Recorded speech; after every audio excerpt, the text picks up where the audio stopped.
Vamos a reiterar que estamos en el estudio de la familia. Y lo que hemos estado estudiando ha sido el modelo bíblico de la familia.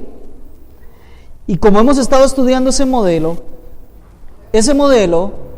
es el único modelo que existe.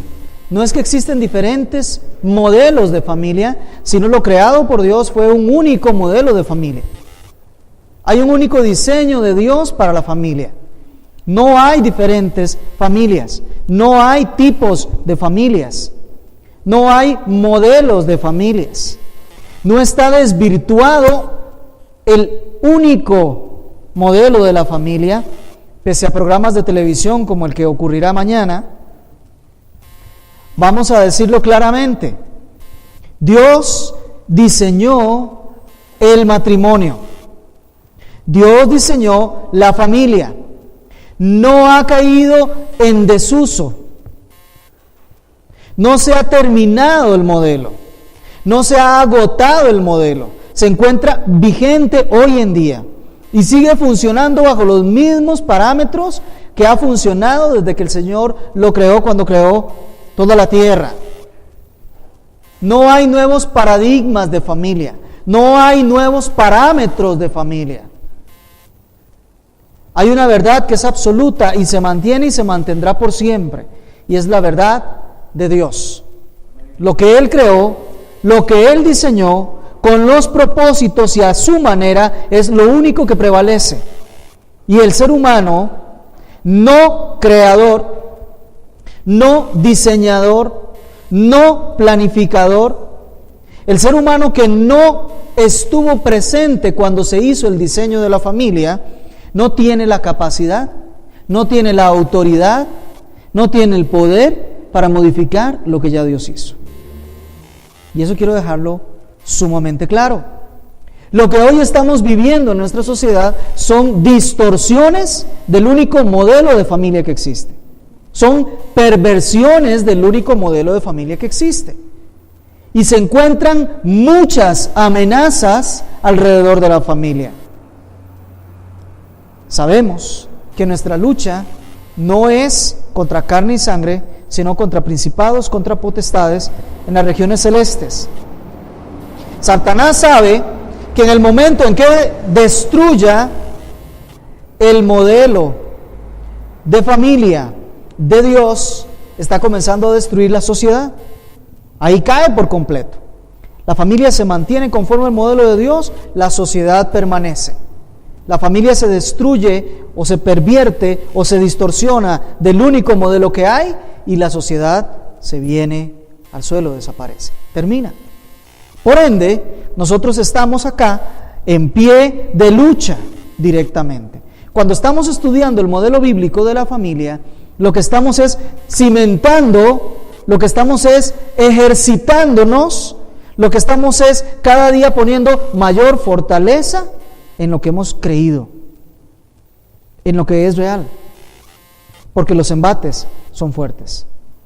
De tal manera que nosotros tenemos que utilizar la espada del Espíritu, la palabra de Dios, para defendernos y para atacar todas estas cosas que hoy se levantan en nuestra sociedad, todos estos pensamientos pervertidos, desorientados, mentirosos y engañadores que pretenden denigrar el modelo que el Señor ha creado. Y de las amenazas a la familia hemos estado hablando de varias de ellas. La semana pasada estuvimos hablando del aborto y estuvimos hablando cómo el aborto precisamente es un asesinato, es una dirección directa, es una provocación directa, es un daño directo, es un golpe directo a la familia. ¿A qué? A que no se vaya a dar el proceso reproductivo de la familia, a que se trunque de esa manera. Pero no solo eso, vamos a ver un poco más el día de hoy. Vamos a repasar nuestra base bíblica desde donde vamos a partir el día de hoy. Como lo tienen ahí en sus hojitas, vemos que hay 4 textos que vamos a estar teniendo como fundamento hoy para entender lo que Dios explica respecto a la santidad de la vida humana. Génesis 9:6, ya lo hemos visto, el hombre que derramare la sangre de un hombre, por otro hombre la suya será derramada, porque a imagen de Dios es hecho el hombre. Eso dice Génesis. Éxodo dice en 20:13, no matarás. Levítico dice en 24:17, asimismo el hombre que hiere de muerte a cualquier persona sufra la muerte. Y también dice en Números 35:16, si con instrumento de hierro lo hiere y muriere, homicida es, el homicida morirá. Estamos sumamente claros que Dios se reserva para sí tanto el otorgar la vida, lo estuvimos viendo la semana anterior, como el darle fin a una vida, es decir, retirar su aliento de vida de una persona es solamente potestad de Dios, no ha sido otorgada a los hombres. Y por supuesto, ¿de qué estoy hablando con esta amenaza que vamos a hablar hoy? Vamos a estar hablando de la eutanasia. ¿Saben lo que es eso? ¿O han escuchado lo que es eso? Otra forma de decirlo también es una muerte asistida. Es esa acción u omisión que, para evitar sufrimientos a los pacientes desahuciados, acelera su muerte con consentimiento o sin él. Generalmente se justifica la eutanasia como un procedimiento médico. Generalmente se justifica o pretenden justificarlo en el hecho de que hay personas que por su estado de padecimiento de su enfermedad terminal, enfermedad incurable, pero que producto de esa enfermedad la persona está sufriendo graves dolencias, graves dolores, tiene muchos sufrimientos, entonces se presenta la opción de ponerle fin a esa vida. En pocas palabras, de matar a esa persona. Como dice por ahí, como una acción o como una omisión. ¿Acción cuándo? Cuando, por ejemplo, se le inyecta algún tipo de, de líquido que precisamente provoca la muerte en la persona. O cuando, estando conectado a alguna máquina que le está permitiendo mantener la vida todavía, por ejemplo, un respirador artificial y demás, se procede a desconectar esas máquinas para que esas máquinas no le sigan dando más probabilidad de vida a la persona. Entonces, por eso decimos que es acción u omisión. Una acción, podemos decir, cuando se provoca la muerte inyectando algo a la persona. Una omisión cuando no se le da la oportunidad de que siga viviendo, quitándole, alejándole de los procedimientos médicos o de las máquinas que le pueden permitir a esa persona mantener un poco más de tiempo de vida. Muy bien. Se le denomina también una muerte sin sufrimiento físico. Esta es la denominación, una muerte sin sufrimiento, es decir, tratar de evitar el sufrimiento. Eso es lo que encierra la eutanasia. Y vean de dónde viene. La designación es del griego eu, que implica bien, o que significa bien, y thanatos, que es muerte. La unión de las dos palabras sería una buena muerte. Al menos esos son los argumentos. El argumento es que la persona tenga una buena muerte, que no pase por el sufrimiento. De esto vamos a estar hablando un poco más adelante, pero tengamos en cuenta que esa es la tesis, evitarle un sufrimiento a la persona que en teoría de todas maneras va a morir. Y entonces hablan de muerte digna o hablan de que tenga una muerte sin sufrimiento. Algunos argumentos que se levantan adicionales a estos para la eutanasia. Mire, la capacidad del paciente para tomar decisiones racionales. Lo primero que dicen es, si el paciente tiene una capacidad para tomar sus decisiones de manera racional, él puede decidir finalizar con su vida, porque está sufriendo tanto está sufriendo que perfectamente puede decir, por favor, quítenme la vida. Mire, otro argumento que utilizan, la actitud y aptitud de la persona que va a tomar la decisión.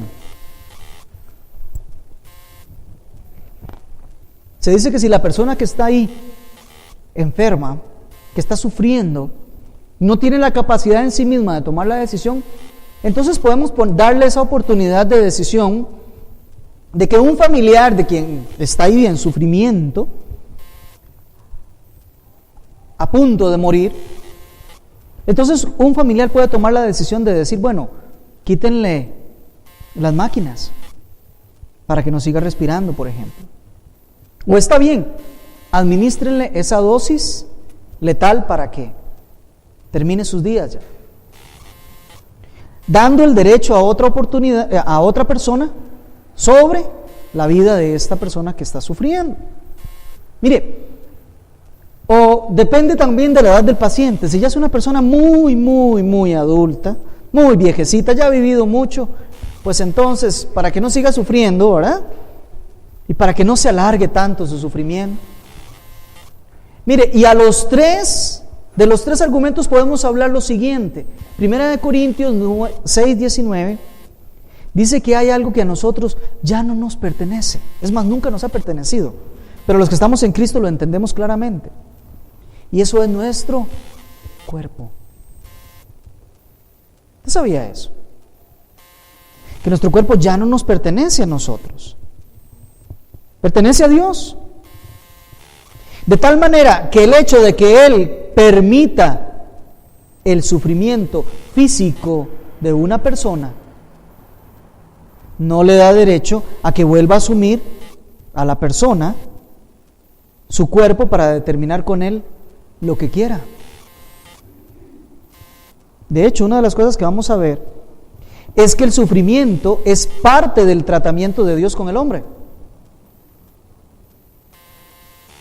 Y aquí de una vez, no sé a cuántos, pero vamos a destruirles un pensamiento que tienen por ahí, y es que si estamos en Cristo, si somos bendecidos y si somos hijos de Dios, no vamos a tener sufrimientos, no vamos a tener enfermedades, ni mucho menos una enfermedad de esas que son terminales. ¿Dónde está eso en la Sagrada Escritura? Reitero, el sufrimiento es parte del tratamiento de Dios con las personas. Eso lo vamos a ver ahora en un poco más adelante, pero me interesa que lo reservemos aquí, precisamente. Mira, algunos dicen que el tipo de enfermedad es un argumento que podría ser. No es lo mismo estar enfermo de una fiebre, una temperatura, a tener un cáncer generalizado en todo el cuerpo. Entonces, dependiendo de la enfermedad, sí podemos aplicar eutanasia o no. Otra vez, Santiago nos recuerda que cuando pasemos por diversas pruebas, más bien debemos de, ¿qué dice Santiago? Gozarnos. Eso nos dice Santiago. Cuando os halléis en diversas pruebas, eso ténganlo por sumo gozo. Entonces, ¿quién dice que el hecho de que yo tenga una enfermedad más grave o menos grave me da a mí la oportunidad de decir puedo acabar con mi vida, o le da la oportunidad a otros de decidir si pueden acabar con mi vida?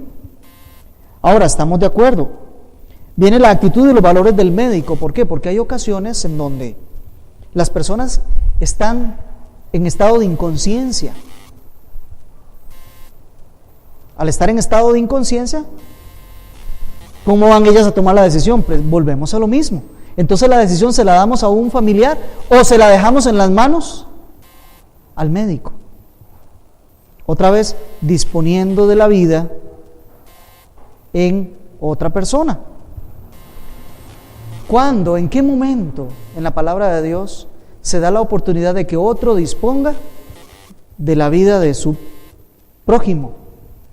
Aún sea su esposo, su esposa, sus hijos, sus padres o un completo desconocido, como sería en el caso muchas veces de los médicos. No podríamos dejar esto a la valoración de un criterio médico. ¿Por qué? Porque, hermanos, eso no está a la valoración de absolutamente nadie. La vida y la muerte, las dos están en las manos de Dios. Solo Él la da, solo Él la quita. Por eso Él es el creador Él es el único ser de vida. Cuando Él quiere concederlo, lo concede. Cuando Él quiere retirarlo, lo retira. Es Dios y no es otra persona. Mire, algunos otros argumentos que se levantan es el ambiente clínico. Es decir, si las condiciones médicas van a ser favorables para mantener a aquella persona en ese estado de sufrimiento más tiempo, lo vamos a hacer. Pero si las condiciones clínicas, ya sea en el lugar, en el país donde estamos, porque es de un país de escasos recursos y demás, y no hay las condiciones para mantener a aquella persona, entonces démosle mejor de una vez la muerte a esa persona. Como que el ambiente pueda hacer depender si esa persona va a recibir una inyección letal o no. Fíjense qué argumentos más burdos de pronto.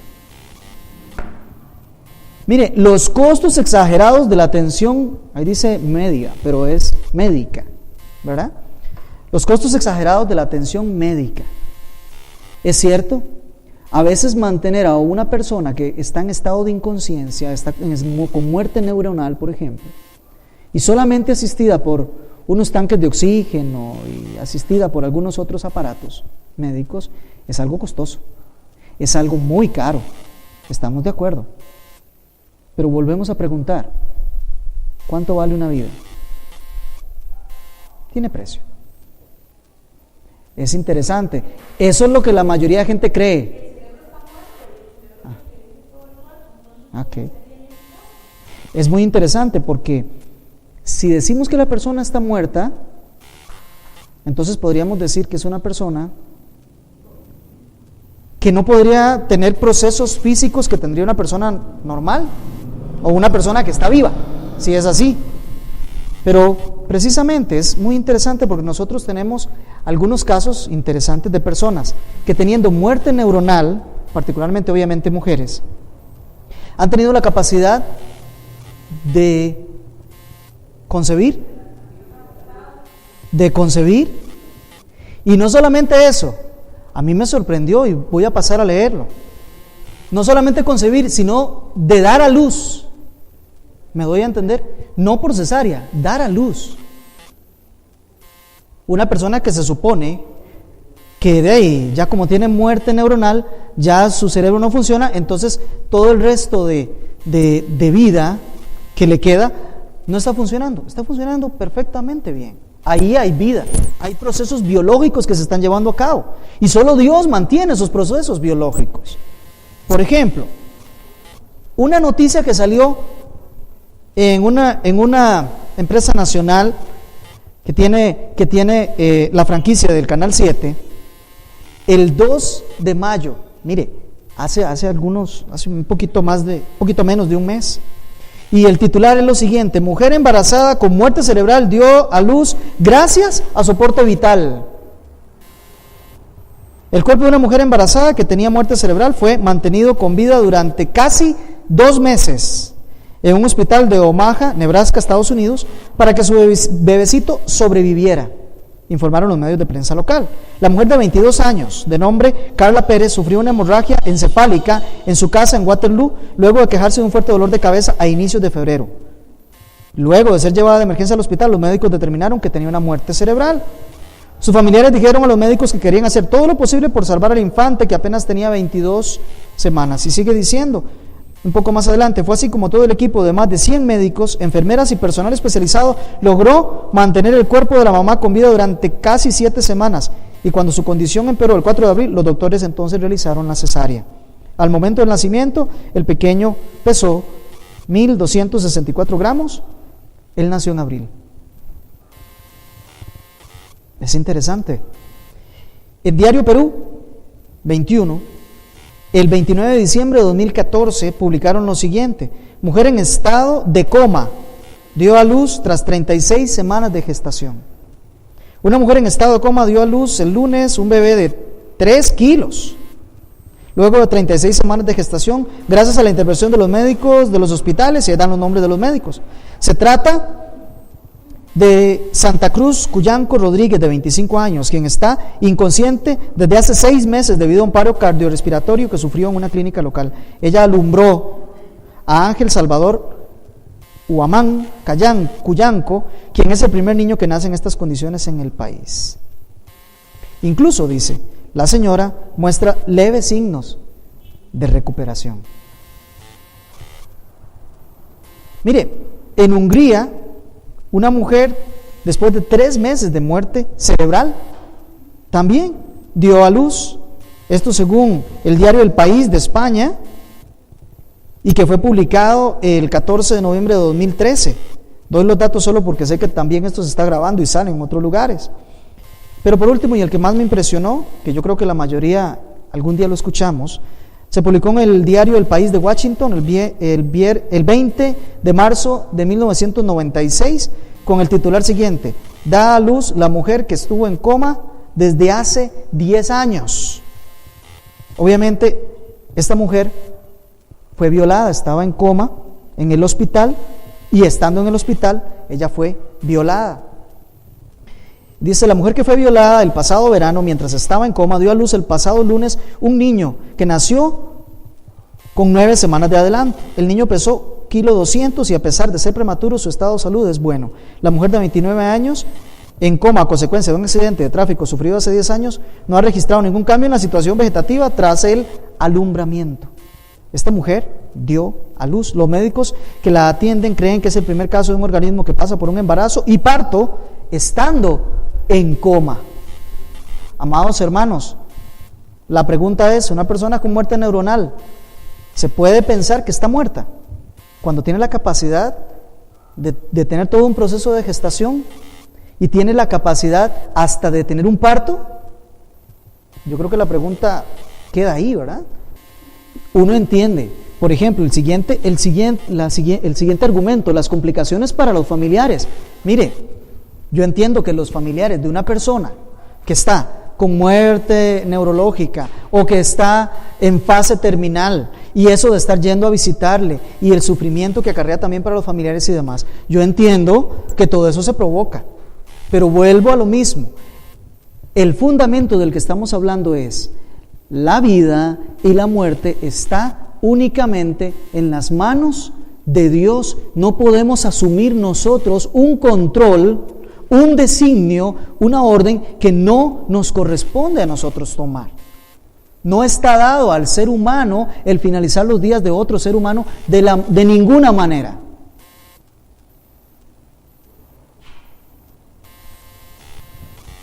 Mire la situación de fase terminal que tiene un paciente. Yo no sé si se acuerdan de Job. ¿Se acuerdan de Job? Job estuvo en una situación difícil, muy complicada.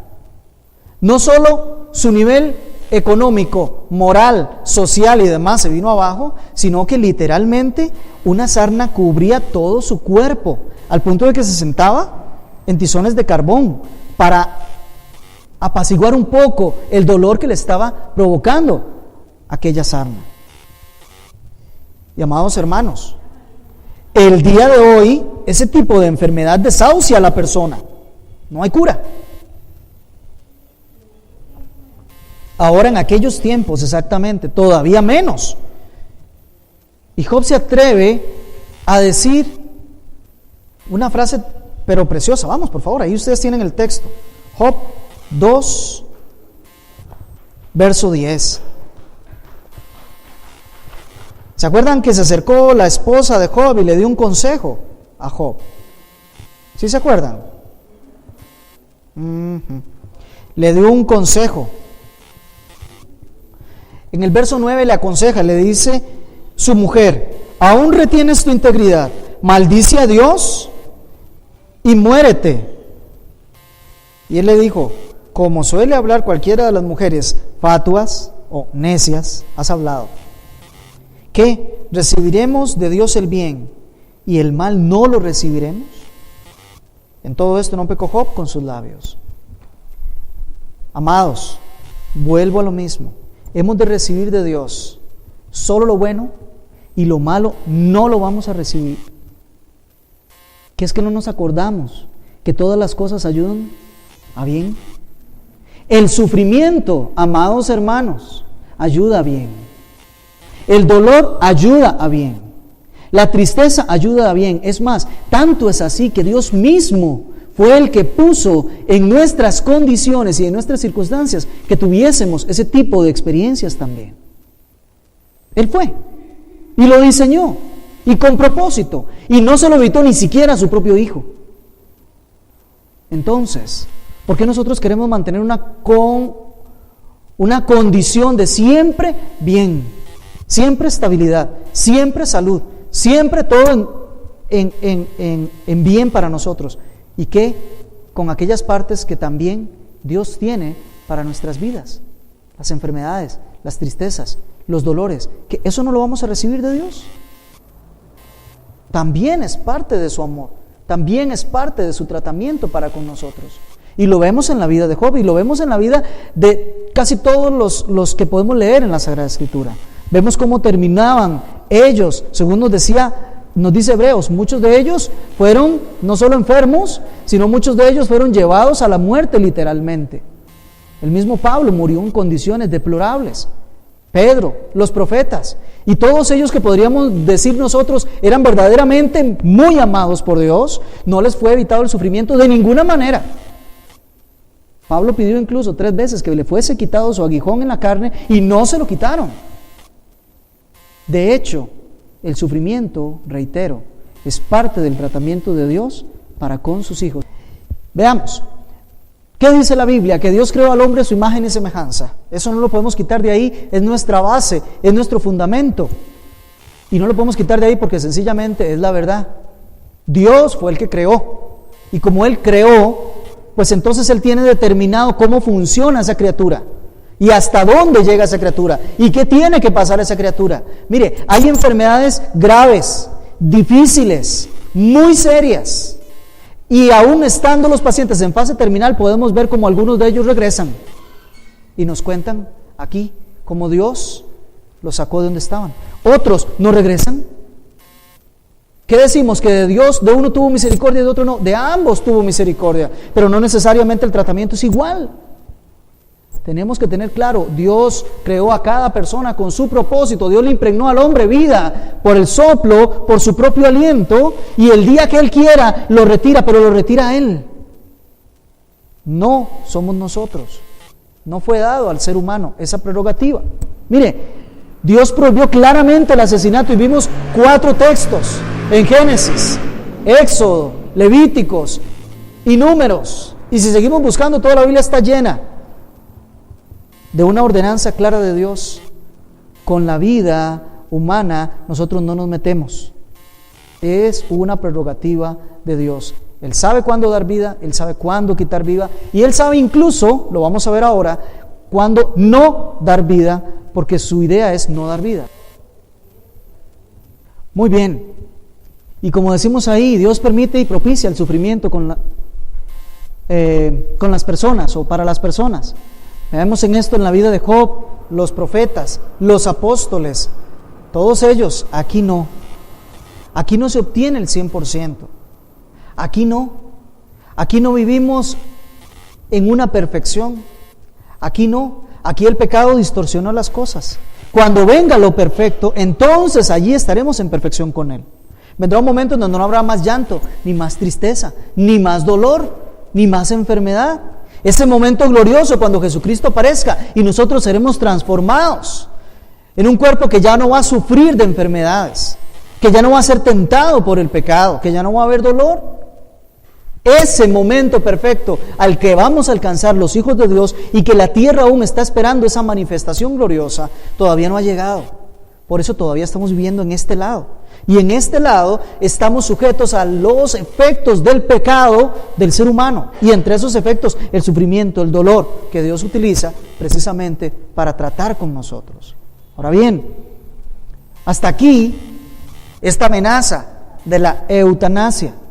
Reitero, no hay aprobación en la Sagrada Escritura alguna, bajo ninguna circunstancia, para que podamos dar muerte a otra persona. Hablando de situaciones de que se esté en este tipo de enfermedades. Pero ahora vamos a pasar a un tema un poco más problemático desde la ética cristiana. Y reitero, problemático porque tiene sus variables. Y aquí solo podemos hablar de algunos principios. Y vamos a hablar de lo que es las técnicas de reproducción asistida. Aquí vamos a hablar un poco de esto, solamente así, un pequeño repaso, porque es un tema que ya raya en ética. Pero ambos, la eutanasia y las técnicas de reproducción asistida, tocan de lado nuestro tema de familia. Mire, cuando hablamos de técnicas de reproducción asistida, hoy nos vamos a referir a dos únicamente. Es al tema de la inseminación artificial y el tema de la fecundación in vitro, que de por sí ahora está muy en boga el tema para que lo podamos conversar un poco. Son medios no naturales, son medios que no fueron previstos originalmente conforme al diseño de Dios para producir vida. ¿Qué es la inseminación artificial o la fecundación artificial? Es cuando hay un depósito de espermatozoides en el útero de la mujer. Es decir, es una forma no natural, menos invasiva obviamente, pero es una forma no natural para buscar una fecundación, para buscar un embarazo y para producir vida. ¿Cuál es el procedimiento o de qué podemos hablar en términos generales de la fecundación in vitro? Bueno, es una técnica que permite la fecundación fuera del cuerpo de la mujer, en el laboratorio, y en otras partes los hemos escuchado como los bebés probeta, ¿verdad? Que nacen, no nacen, bueno, son fecundados, es iniciado su procedimiento, su ciclo de vida, es iniciado fuera del cuerpo de la mujer. Entonces, ¿qué vamos a hablar respecto a esto? No voy a profundizar en temas científicos y biológicos, puesto que realmente no se trata de eso lo que queremos hablar ahorita. Lo que nosotros tenemos que preocuparnos es cómo incide eso dentro del tema de familia. Eso es lo que ahora nos interesa. Entonces, el problema es qué permiten este tipo de técnicas. ¿Qué puertas abre, verdad? Es la frase. ¿Qué puertas abre este tipo de técnicas? ¿Qué oportunidades abre? Bueno, abre oportunidades, por ejemplo, de que parejas del mismo sexo puedan tener hijos. En el caso de dos mujeres, una pareja de dos mujeres, una de ambas puede decir: yo opto por el tema de la inseminación, y con esperma o con semen que se consigue de algún banco, pues inicia un procedimiento para buscar quedar en estado de embarazo, y después de eso pues un nacimiento y demás, y que vengan personas menores de edad, niños, a vivir en un ambiente en donde lo que hay son dos mujeres. Reitero, aquí el problema con estas técnicas incide básicamente en el propósito con el cual se persiguen. Ese es el problema. Y miren, por ejemplo, cómo nos abriría esa oportunidad también, o cómo se abre esa oportunidad para que se dé lo que hoy en día se conoce como los vientres de alquiler, en el caso de parejas de hombres, parejas homosexuales.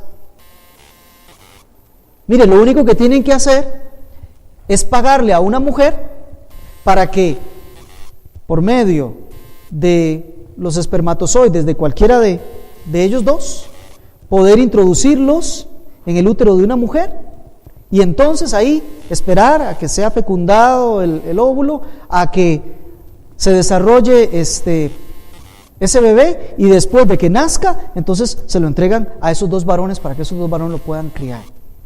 ¿Se dan cuenta? La posibilidad que se abre es una posibilidad contraria a los principios de familia. Es contrario al modelo de una familia. Se está abriendo una oportunidad de que niños puedan crecer en un ambiente donde tengo dos mamás o tengo dos papás, y uno de ellos o una de ellas tratando de a medias cumplir el rol del otro. Amados hermanos, esto es grave. Usted me dirá, ¿y qué pasa en aquellos casos, en las parejas, en donde el esposo tal vez tiene algún problema y entonces quieren acudir a este tipo de procedimientos para que la esposa quede embarazada de su esposo? Aquí tenemos un problema. Lo que estamos evaluando aquí, volvemos a lo mismo, es la intencionalidad. Si quieren pasar por un procedimiento de estos después de mucho tiempo de oración y de darse cuenta que Dios está ahí detrás de eso, perfecto, adelante. El problema que tenemos aquí es las otras puertas que se abren. Ese es el problema que estamos teniendo acá. Ahora, en el caso de la fertilización in vitro, saben que este procedimiento de la fertilización in vitro, lo que se hace básicamente es extraer los ovocitos de la mujer,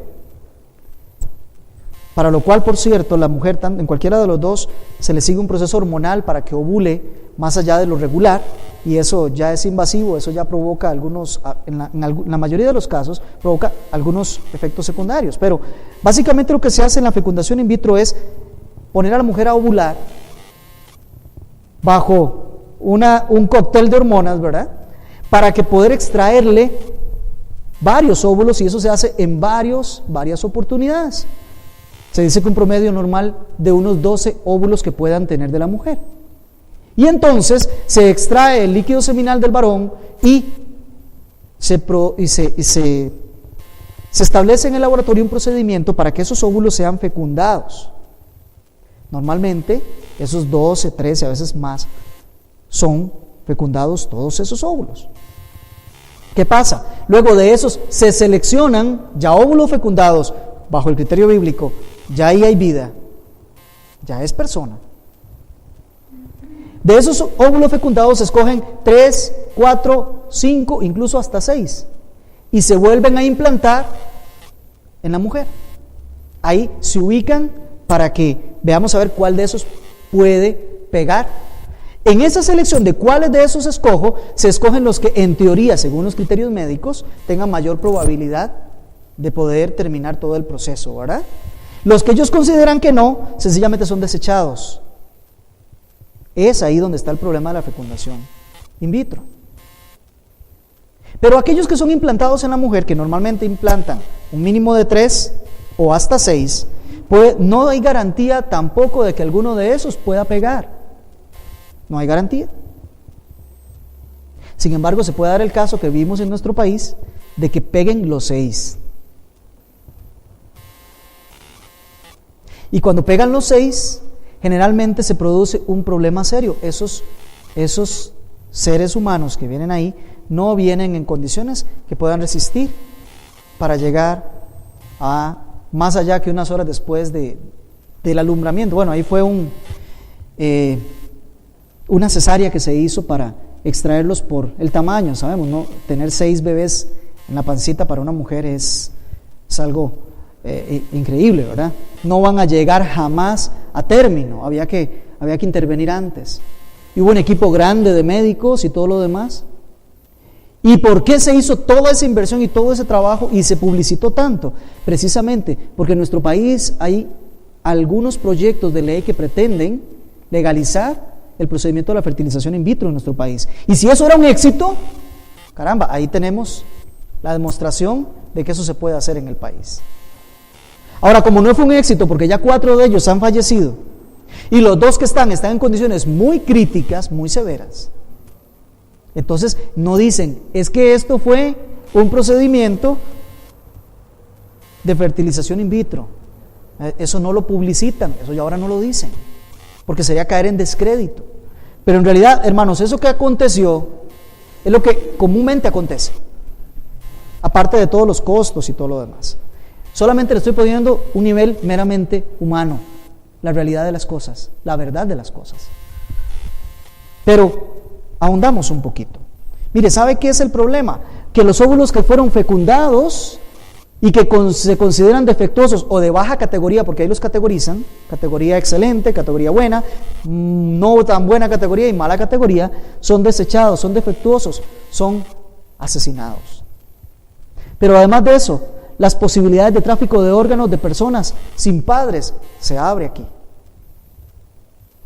En países subdesarrollados, aún más que los nuestros, Lo que se hace es que se llevan de estos óvulos fecundados y se contratan esos vientres de alquiler para que esas mujeres reciban, por una cantidad de dinero, reciban esos óvulos, y si logran que de ahí nazca un ser humano, lo tienen que devolver, ya nacido, para tráfico de órganos. Todo esto podíamos creer que era simplemente ficción. Amados hermanos, está ocurriendo. ¿Para vender los niños o para extraerle órganos a esos niños? Eso es una aberración. Es más, no se puede pronunciar porque no hay palabra para eso.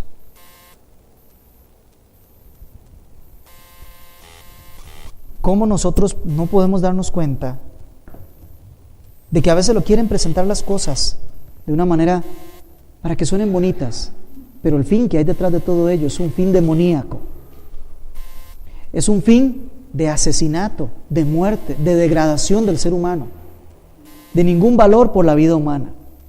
Mire, seres humanos para experimentación. Ya los nazis lo hicieron en 1945. Ellos ya estaban haciendo procedimientos para hacer algún tipo de pruebas genéticas, médicas. Infectaban a pacientes con diferentes tipos de enfermedades para ver qué producía y qué no producía. Y cuando la persona iba mejorando, volvían a inyectarle para ver qué grado tenía o no de resistencia.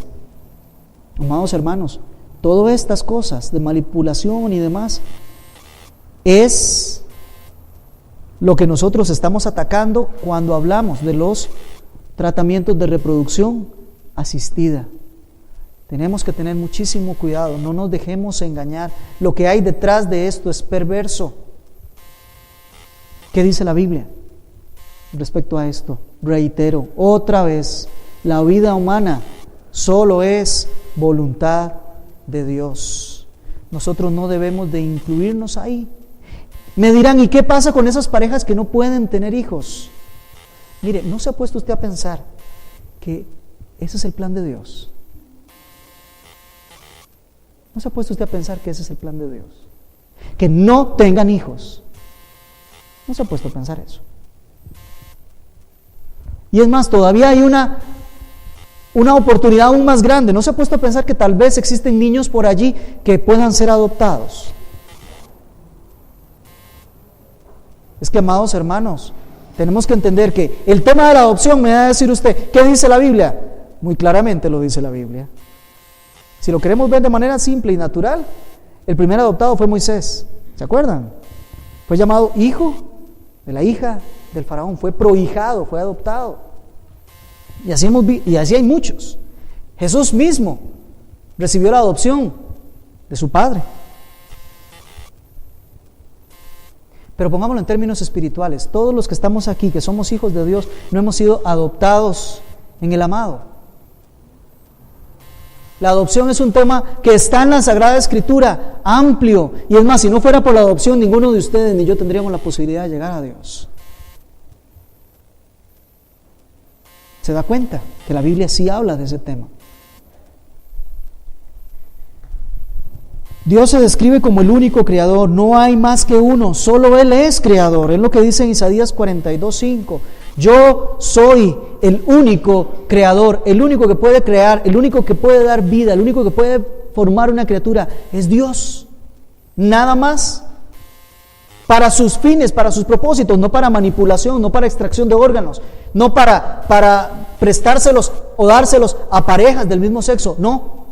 Es para su santo propósito, para eso está, para eso Él crea, para cumplir lo que Él ha ordenado. Mire, el reino de Dios y su justicia es la meta de todo ser humano, ¿no es cierto? Buscad primeramente el reino de Dios y su justicia. Mire, ¿sabe qué es lo que pasa? Que muchas personas dicen, es que nosotros como pareja queremos someternos a diversos tipos de procedimientos porque tenemos derecho a tener hijos. Pregunto, ¿eso es un derecho?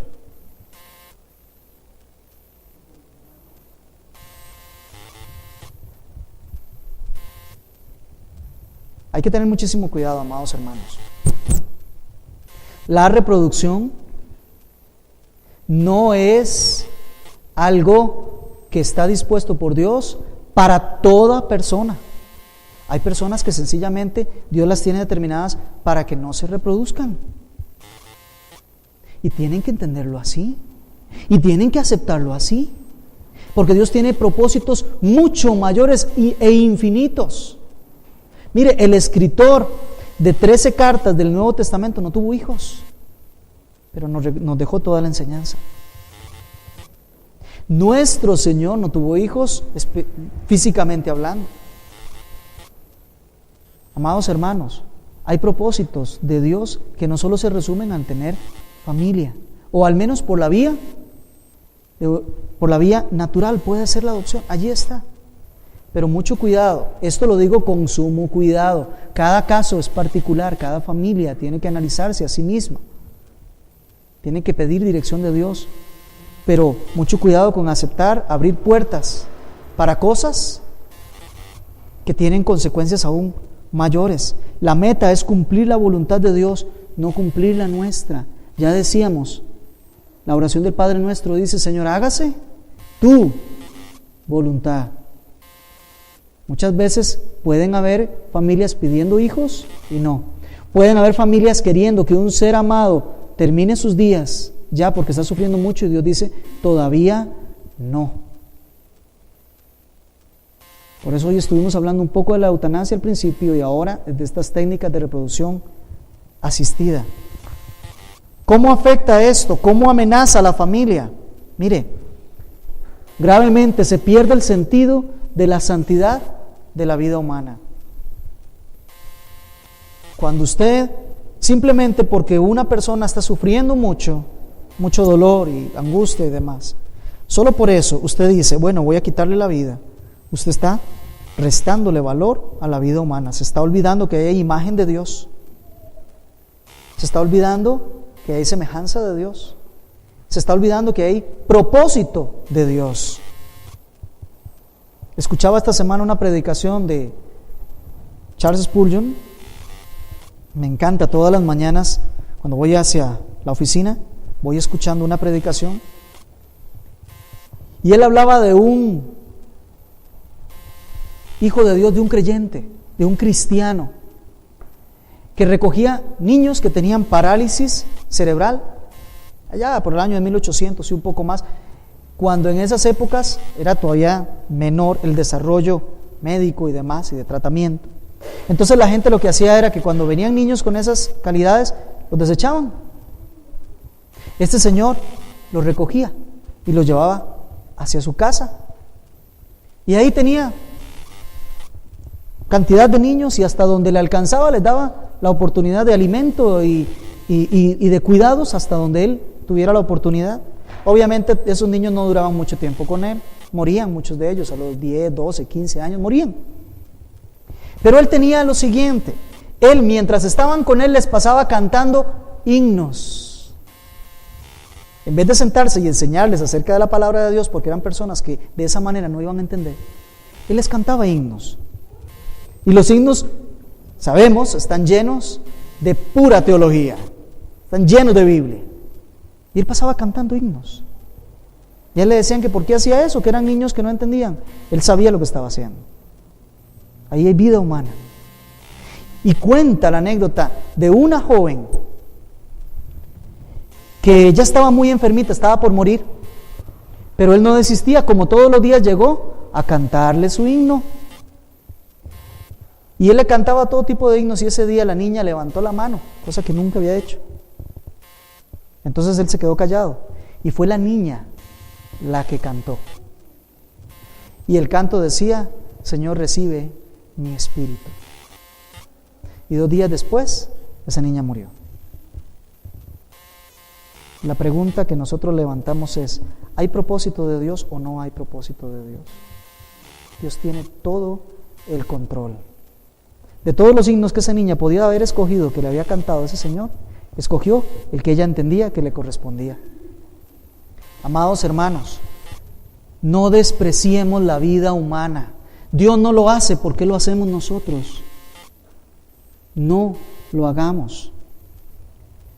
Mire, el problema de que las familias con con estos tipos de procedimientos, con este tipo de decisiones a la ligera, puede estar desechando la voluntad de Dios para una familia.